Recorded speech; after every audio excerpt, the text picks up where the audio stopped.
नमस्कार। आपका अखबार के YouTube चैनल पर आपका स्वागत है। मैं हूं प्रदीप सिंह। राहुल गांधी और कांग्रेस पार्टी अब एक नए मुद्दे पर एक नई मुश्किल में फंस गए। आपको याद होगा कि सोमवार को 17 पार्टियों के नेताओं का प्रदर्शन हुआ था। उसके बाद मल्लिकार्जुन खड़गे के घर पर उनका रात्रि भोज हुआ था। इस बैठक में उद्धव ठाकरे, जो शिवसेना के एक फैक्शन के नेता हैं, उन्होंने जाने से मना कर दिया।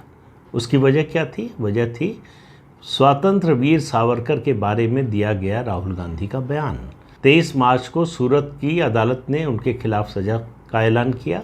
2 साल की सज़ा हुई और उसके बाद जो है अगले दिन उनकी सांसदी चली गई। 25 मार्च को उन्होंने प्रेस कॉन्फ्रेंस की और उसमें उन्होंने कहा कि वो, उनसे पूछा गया था कि माफ़ी क्यों नहीं मांगी, माफ़ी मांगकर बच सकते थे। तो उन्होंने कहा कि मैं सावरकर नहीं हूँ, मैं गांधी हूँ। अब पहली बात तो ये नकली गांधी है, असली गांधी से इनका कोई लेना देना नहीं है।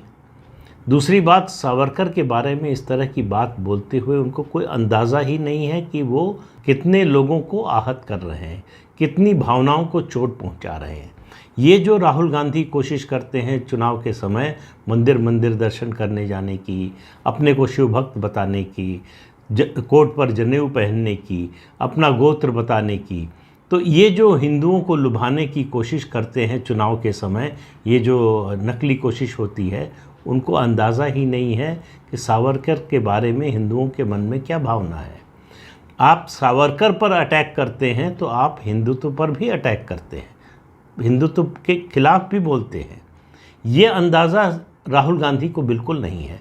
अपनी भारत जोड़ो यात्रा के दौरान भी महाराष्ट्र से गुजरते समय उन्होंने सावरकर के खिलाफ बोला, उसके बाद बोला और फिर 25 मार्च की अपनी प्रेस कॉन्फ्रेंस में बोला।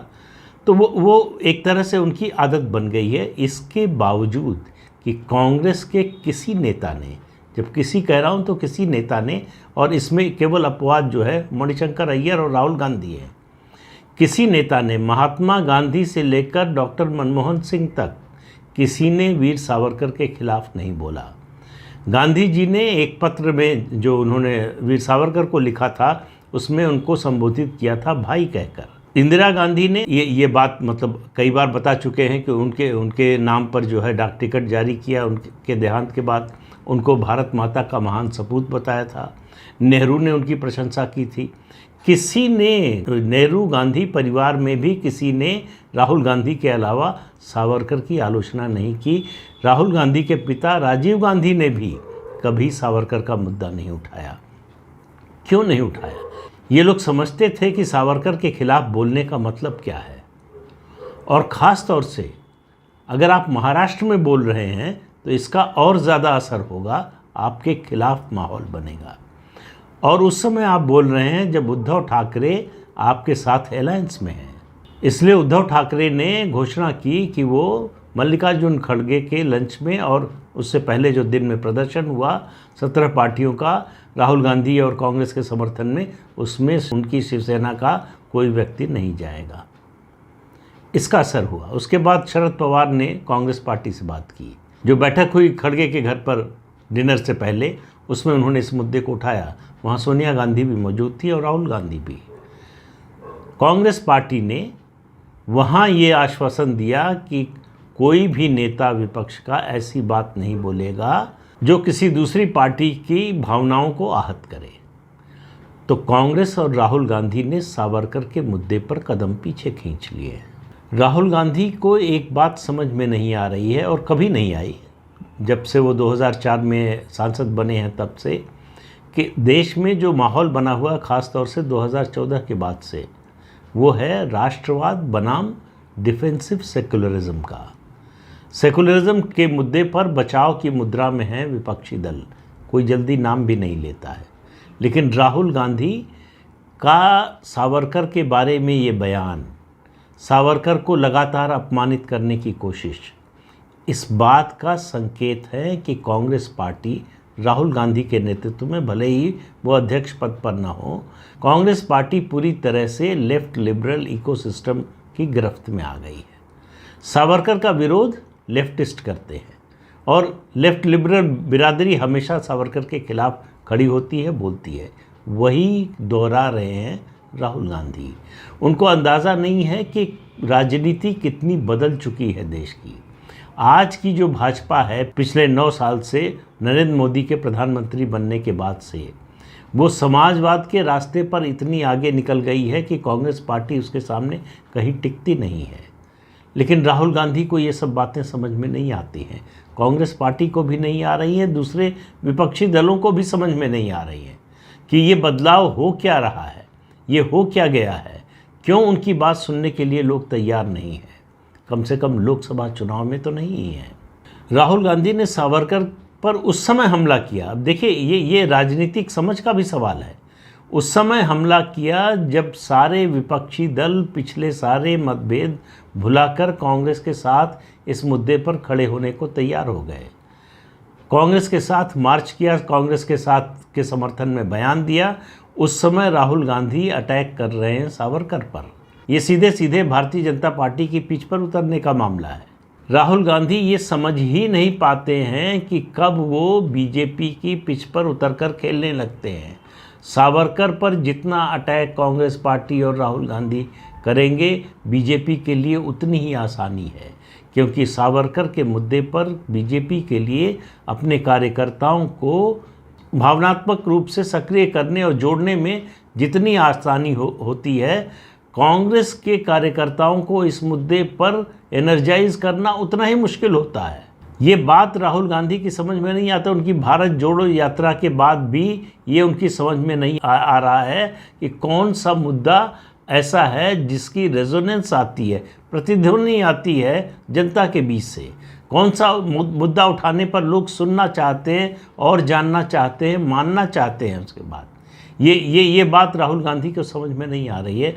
तो सावरकर के मुद्दे पर पीछे हटने के बाद अब कांग्रेस पार्टी का नया निशाना बनने जा रहे हैं लोकसभा के अध्यक्ष ओम बिरला। कांग्रेस पार्टी में अंदर खाने ये तैयारी चल रही है। इसकी कोई औपचारिक घोषणा नहीं हुई है।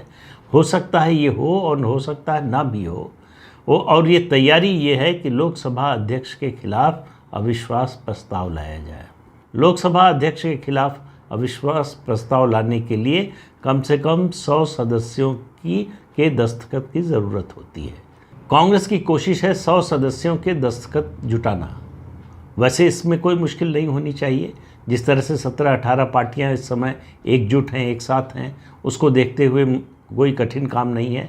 लेकिन राहुल गांधी की सांसदी जाने के मुद्दे पर साथ आने का मतलब क्या है? साथ आने का मतलब है सिर्फ इतना कि दुश्मन का दुश्मन दोस्त होता है। कांग्रेस की भी दुश्मन है बीजेपी और बाकी विपक्षी दलों की भी।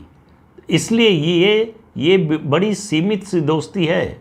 ये बहुत लंबा चलेगी, बहुत लंबे समय तक चलेगी, बहुत स्थायी होगी, ऐसी कोई उम्मीद नहीं है। इसलिए कांग्रेस पार्टी को 100 सदस्यों का समर्थन हासिल करना बहुत कठिन काम होगा, क्योंकि इस मुद्दे पर साथ देना, बीजेपी के खिलाफ साथ देना और लोकसभा अध्यक्ष के खिलाफ अविश्वास प्रस्ताव लाने पर साथ देना, ये दोनों अलग अलग मुद्दे हैं।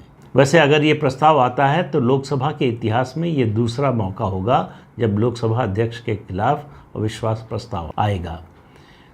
18 दिसंबर 1954, 18 दिसंबर 1954 को अविश्वास प्रस्ताव आया था लोकसभा अध्यक्ष के खिलाफ। उस समय लोकसभा अध्यक्ष थे गणेश वासुदेव मावलंकर, भारत के पहले लोकसभा अध्यक्ष, और जिनके बारे में जवाहरलाल नेहरू समय के प्रधानमंत्री कहते थे कि लोकसभा के जनक हैं। उनको दादा साहब के नाम से जाना जाता था। वो 1933 में पहली बार अहमदाबाद म्यूनिसिपैलिटी में जो है उसके अध्यक्ष बने थे, जिसके सरदार पटेल भी अध्यक्ष रह चुके थे। उसके बाद 1937 में वो बॉम्बे असेंबली के स्पीकर बने और 1945 तक रहे। 1946 में कांग्रेस पार्टी उनको केंद्र में लाई। सेंट्रल असेंबली के स्पीकर के चुनाव में उनको खड़ा किया। उनके खिलाफ कावसजी जहांगीर खड़े हुए। उस समय सेंट्रल असेंबली में कांग्रेस, मुस्लिम लीग, ब्रिटिश सरकार के नुमाइंदे और यूरोपियन ब्लॉक के नुमाइंदे होते थे। मुस्लिम लीग की ओर से लियाकत अली ने कावसजी का नाम प्रस्तावित किया था। इधर से शरद चंद्र बोस ने मावलंकर का नाम प्रस्तावित किया था। सबको उम्मीद थी कि मुस्लिम लीग का उम्मीदवार जीत जाएगा, लेकिन मावलंकर जीते 66 वर्सेस 63 के मार्जिन से, यानी 3 वोट से। और वो 15 अगस्त 1947 तक सेंट्रल असेंबली के स्पीकर रहे। उसके बाद जो है वो उन्होंने कॉन्स्टिट्यूएंट असेंबली की अध्यक्षता संभाली जब डॉक्टर राजेंद्र प्रसाद ने इस्तीफा दिया। और पहली जो लोकसभा चुनी गई 1952 में, उसके पहले वो लोकसभा अध्यक्ष बने। उन्होंने ही ज़्यादातर नियम और परंपराएं स्थापित किए हैं। उन्होंने ही क्वेश्चन आवर की शुरुआत की थी। तो ऐसे लोकसभा और उनसे ज़्यादा जितने स्पीकर आज तक हुए हैं, उनसे ज़्यादा निष्पक्ष किसी को नहीं माना जाता था। कई बार वो नेहरू के खिलाफ भी सदन में बोले, स्टैंड लिया। एक बार एक मुद्दे पर दूसरी बार बोलना चाहते थे, जवाहरलाल नेहरू मना कर दिया। तो ऐसे स्पीकर के खिलाफ भी अविश्वास प्रस्ताव आया था। वो अविश्वास प्रस्ताव हालांकि पास नहीं हुआ, पास होना नहीं था, लेकिन भारतीय लोकतंत्र में इस तरह की घटनाएं होती रही हैं। लेकिन आज की जो परिस्थिति है उसमें लोकसभा अध्यक्ष के खिलाफ अविश्वास प्रस्ताव का कोई कारण नहीं है। मनगढ़ंत कारण है कि विपक्ष को बोलने नहीं दिया जा रहा, विपक्ष सदन नहीं चलने देगा, विपक्ष लोकसभा अध्यक्ष की ओर कागज़ उठाकर फेंकेगा, हवाई जहाज़ बनाकर फेंकेगा कागज़ के, और उसके बाद आरोप लगाएगा कि सदन चल नहीं रहा है, इसके लिए जिम्मेदार लोकसभा अध्यक्ष है। तो कांग्रेस पार्टी और उसके साथ विपक्ष के तमाम नेता, तमाम दल इस समय बड़ी हताशा के दौर से गुजर रहे हैं। उनको लग रहा है कि कोई मुद्दा काम ही नहीं कर रहा है। राहुल गांधी की सांसदी जाने के बाद उनको लगा था कि ये बहुत बड़ा मुद्दा है और इस पर पूरी देश की जनता आंदोलित उद्वेलित हो जाएगी और सड़कों पर उतर जाएगी। ऐसा हुआ नहीं। जो कांग्रेस का प्रायोजित विरोध है उसके अलावा कहीं विरोध नज़र नहीं आ रहा है, कोई सिंपैथी नज़र नहीं आ रही है। इससे कांग्रेस और ज़्यादा परेशान है। एक समय मतलब कुछ दिन पहले ही इसी विवाद के दौरान एक समय कांग्रेस इस पर भी विचार कर रही थी कि उसके सारे लोकसभा सदस्य इस्तीफा दे दें, लेकिन उसमें बहुत बड़ा खतरा है। अगर सारे लोकसभा सदस्य कांग्रेस के इस्तीफा दे देंगे तुरंत बाई इलेक्शन हो जाएगा, क्योंकि जो नियम है उसके अनुसार 6 महीने से ज़्यादा कोई सीट खाली नहीं रह सकती। तो चुनाव आयोग के लिए उपचुनाव कराना मजबूरी होता, और उसमें अगर और सीटें हार जाते तब क्या होता। तो इसलिए उस इरादे को छोड़ दिया। हालांकि ऐसा काम पिछली लोकसभा में जगन मोहन रेड्डी की पार्टी और चंद्रबाबू नायडू की पार्टी ने किया था, लेकिन उन्होंने टाइमिंग देखकर किया था कि जब लोकसभा का कार्यकाल 6 महीने से कम रह गया तब इस्तीफा दिया, जिससे बाई इलेक्शन की नौबत ना आए। तो क्या कांग्रेस पार्टी इस रास्ते पर बढ़ेगी? अभी इसके बारे में कोई पुख्ता जानकारी नहीं है। हो सकता है ऐसी कोशिश करे, हो सकता नहीं हो। कांग्रेस तमाम तरह की कोशिशें करती रहती है। एक समय Congress chief justice of India के खिलाफ इम्पीचमेंट मोशन लाने का प्रस्ताव लाने का प्रयास कर रही थी। तो कांग्रेस जितनी जनतांत्रिक संस्थाएं हैं उनमें उसका विश्वास नहीं रह गया है। क्यों नहीं रह गया है? कांग्रेस को लगता है कि ये सब बाधा बने हुए हैं उसकी जीत में, उसके सत्ता में आने में। इसलिए चाहे चुनाव आयोग हो, चाहे लोकसभा अध्यक्ष हो, राज्यसभा के सभापति हों, सुप्रीम कोर्ट हो, कोई भी संस्था हो, किसी पर कांग्रेस पार्टी का विश्वास नहीं है। इसकी वजह से उसकी हताशा और बढ़ती जा रही है कि कहीं से कोई समर्थन का आश्वासन नहीं मिल रहा है, जनता उदासीन है। और ये बात कांग्रेस और विपक्षी दलों को और ज़्यादा परेशान कर रही है कि लोग मोदी से नाराज़ हो क्यों नहीं रहे, मोदी के खिलाफ खड़े हो क्यों नहीं रहे। इस बात का उनको कोई जवाब नहीं मिल रहा है। तो इस अंक में इतना ही। अगले अंक में फिर मिलेंगे किसी नए मुद्दे के साथ। तब तक के लिए अनुमति दीजिए। आपसे अनुरोध है कि यह चैनल देखिए, शेयर कीजिए, लाइक कीजिए और सब्सक्राइब ज़रूर कीजिए। नमस्कार।